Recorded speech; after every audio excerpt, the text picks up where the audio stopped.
Bahujan Samaj party के अध्यक्ष मायावती ने नाम लिए बगैर अखिलेश यादव और समाजवादी पार्टी के समर्थन में ट्वीट किया तो राजनीतिक गलियारों में तरह तरह की अटकलें लगने लगी।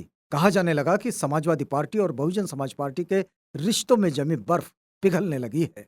राजनीतिक गलियारों में 3 साल बाद अखिलेश को मिले मायावती के इस समर्थन को लेकर 2024 में दोनों के एक बार फिर साथ आने की अटकलें तक लगने लगी। लेकिन एक दिन बाद ही मायावती ने अखिलेश पर फिर हमला बोलकर ऐसी किसी संभावना पर पानी फेर दिया है।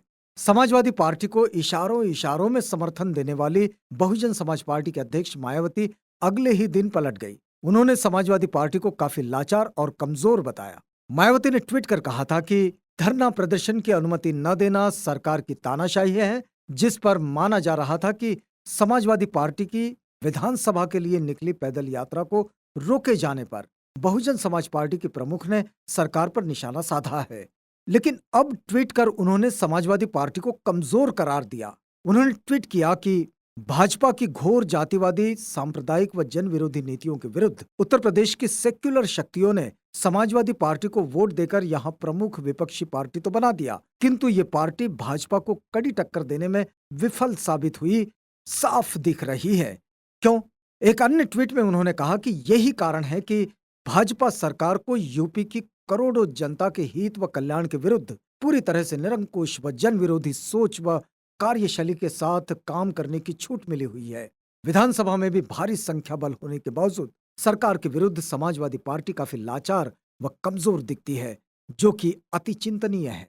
मायावती द्वारा किए गए ट्वीट ने राजनीतिक गलियारों में हलचल मचा दी थी, जिसमें उन्होंने समाजवादी पार्टी के पैदल मार्च को रोकने पर योगी सरकार को आड़े हाथों लिया था। राजनीतिक जानकारों का कहना है कि 2024 में होने वाले लोकसभा चुनाव की तैयारी में जुटी मायावती पिछले कुछ दिनों से बीजेपी की बी टीम वाले नैरेटिव को लेकर अत्यधिक सतर्क हो गई है।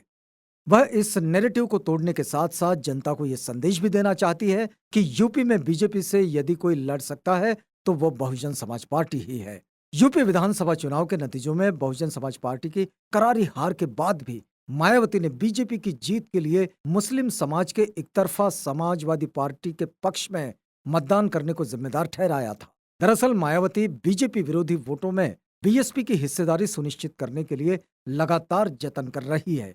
उन्होंने 2019 का लोकसभा चुनाव समाजवादी पार्टी के साथ मिलकर लड़ा था। राजनीतिक जानकारों का कहना है कि समाजवादी पार्टी और बहुजन समाज पार्टी के उस गठबंधन का ज्यादा लाभ बहुजन समाज पार्टी को मिला था, लेकिन इस बार मायावती के सामने अकेले मैदान में जाने की चुनौती है। जाहिर है वह नए समीकरण तैयार करने के लिए काफी सोच समझकर एक एक कदम आगे बढ़ा रही है।